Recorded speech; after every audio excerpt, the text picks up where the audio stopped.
Texas Chainsaw has been a big part of my channel over the past few months, and I played a story mode that's very similar to Texas Chainsaw, and I want to give you my opinion of that game today, an overall review of Stay Out of the House.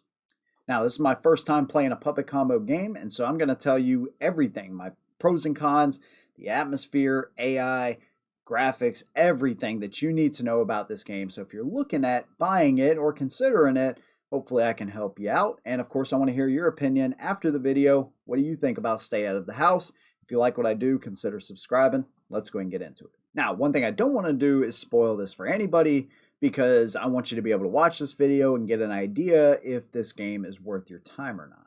I'll talk a little bit about the first chapter in the very beginning and a little bit after that, but overall, I don't want to spoil it. You'll find out who the antagonists are in the game and all of that kind of stuff.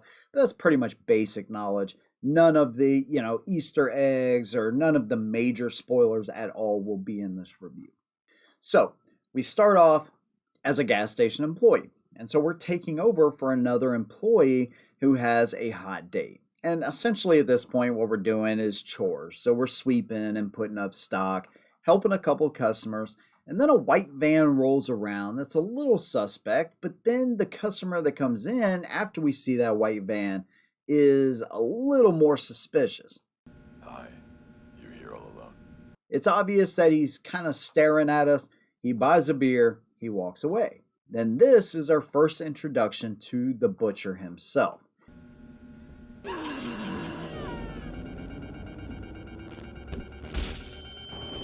Then we're following Roxanne and her boyfriend. Now they stop to, use the bathroom, and Roxanne realizes that her boyfriend never came back. She goes to find him. She ends up at this house, and that's where we meet our two main antagonists, which is the butcher and Granny.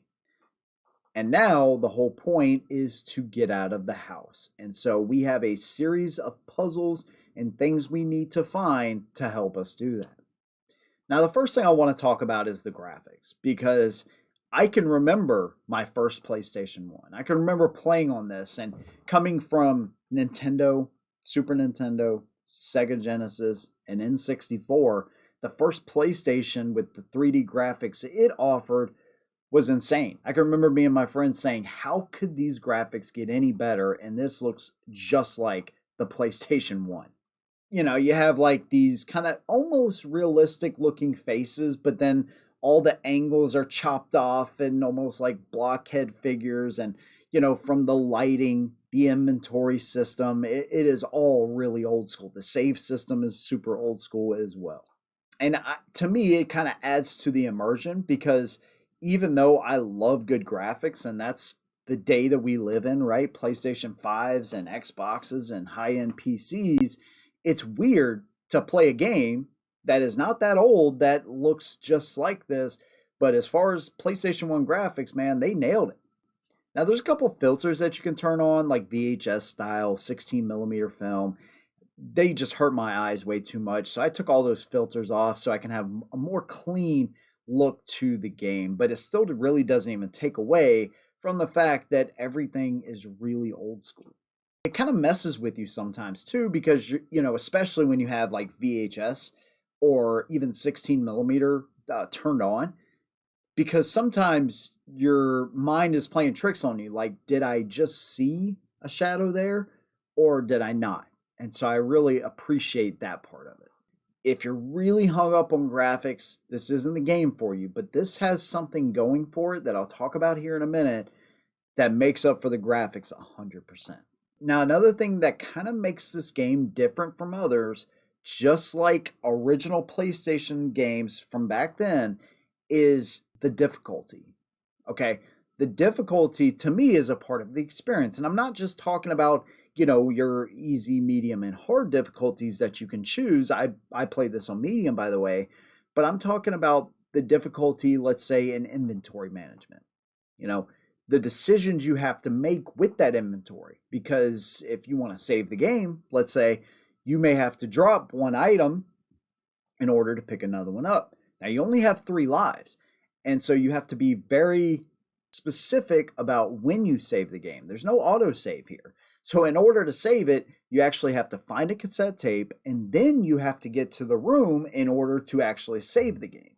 You may have to go back and pick up one of those items that you dropped before. So you're always constantly managing the things you find, when to save the game, or maybe when to push on and hold off that save. But again, every time that you start a new life and you only got 3 of them, the game only gets harder. So there's bear traps and there's security cameras. And so with each time you die, you're going to see more of those things. And so the intensity does get a little bit harder. Even if you chose medium, it's going to get a little bit harder with each time you die. And so that's one of the biggest appeals, I guess, because back then games were what they were. You know, you didn't get constant updates or battle passes or DLC or anything like that. It was either a good game right off the get-go or it wasn't. And a lot of the games from back then, the difficulty level was high. And I appreciate that because it keeps you more immersed in the game. But better yet, it actually makes you think about the decisions that you have to make. Now, with this one, you are always trying to find one item or 2 items to be able to get to a different part of the house. But I really appreciate the puzzles here. You know, some games, horror specifically, it's like, I don't know, light a candle, a specific, orientation or a series of candles. This, it's a little bit more involved. You know, let's say you got to find, for example, a hex key, but you need another item to be able to get that hex key.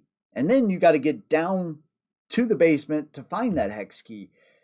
Or you find a pair of pliers, but they don't tell you what to do with those pliers.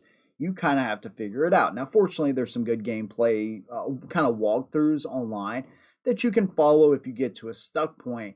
But it really does make you think, like, I have this arm that I picked up. Well, that could become useful to you later on down the line. There's like certain things you don't think would benefit you. So it's really weird. Even the gun, when you find the gun, right? Well, it's not loaded and there is no auto reload. It's not Call of Duty. You literally have to find bullets scattered throughout the house and then pull up the gun, open the cylinder, pull any spent casings out, put new ones in, close the cylinder. You're going to find paper clips. Well, these are going to be useful as well. But even when you find the gun, you're still not safe. This game kind of reminds me of like Outlast mixed in with Texas Chainsaw. And one big thing that I really appreciate about Outlast specifically, because it has a story mode to it, obviously, is the fact you don't want to come across these monsters. That's every good horror movie and game, in my opinion. The monsters are terrifying and they are superhuman. And that's how this game feels. Even though you have a loaded gun, that doesn't mean it's going to get you out of a situation. And that's the terrifying part about it. You have very limited inventory, very limited lives, very limited saves. And so you really have to be smart about your decisions. And you don't feel like you can just walk around the house all willy-nilly. You come across them, you shoot a couple bullets, you're done. No. You see those lines come up across the TV like old school TVs did, and you know that he's close, or better yet, you hear Granny and her motorized scooter come around, and knowing that she is going to raise hell if she sees you, it really is terrifying. And there were some moments, dude, I literally jumped, and that's what I want in a good horror game. And I think this leads us perfectly into one of the more impressive parts about this one, which is the AI. Granny and Butcher, especially Butcher, are really good. Whether it's intentionally or unintentionally, any sound that you make, they're going to be able to hear it. If you set off the security cameras and you hear that freaking screech from the Butcher, he's not far behind. If you accidentally walk up the stairs and he's just happens to be coming down the stairs, you got to get away from him. Now, there's no tutorial on the controls, and this is something I should have figured out way before I did. It would have saved me quite a few lives, but, there is a way to run and get away from them. But, you really need to figure out the map because, you could run into a bear trap. And if he sees you go under a bed, he's flipping that bed up. The AI is really impressive in this game, and it adds to the entire experience.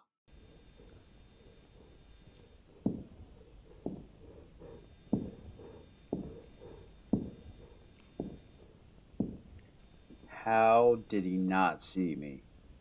And then there's the Texas Chainsaw inspired family that we're dealing with here with the human area rugs, the flesh covered lamps, the skeleton art designs they have, the rooms full of skeletons, the rooms full of blood, body parts everywhere, and the famous face lamps. These are all clearly inspirations from Texas Chainsaw, and the butcher himself is pretty much like Leatherface's brother. We don't see what's hiding under that hood, but we know with the way they decorate their house that they pretty much have the same type of view towards regular people as the Sawyer family. Now, I probably spent way more time in this game than what's actually required to finish it. You know, I did a lot of exploration, and I kind of played this leisurely because, you know, in between Texas Chainsaw and Call of Duty and whatever other games that I've been working on reviews for, you know, I just kind of played it at my leisure, right? And so I would spend time, I would make sure that I hide, and I just really played this as stealthy as I could. I didn't even start using the gun until about 3/4 of the way through the game. But again, it doesn't have as much of an impact as you would think. Now, there's something you can do with the gun that will cause the butcher to go absolutely nuts, but I'll let you guys figure that part of it out.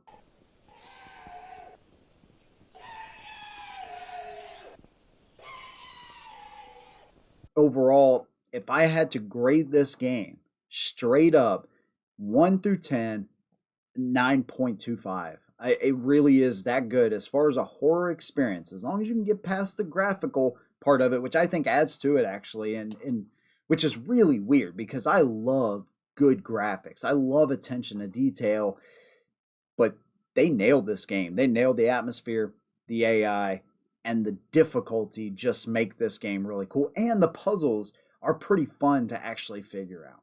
Overall, absolutely love it. And I look forward to reviewing more Puppet Combo games, especially if you guys like this review. So I'd love to hear your opinion on Stay Out of the House or any other Puppet Combo games that maybe you want me to review.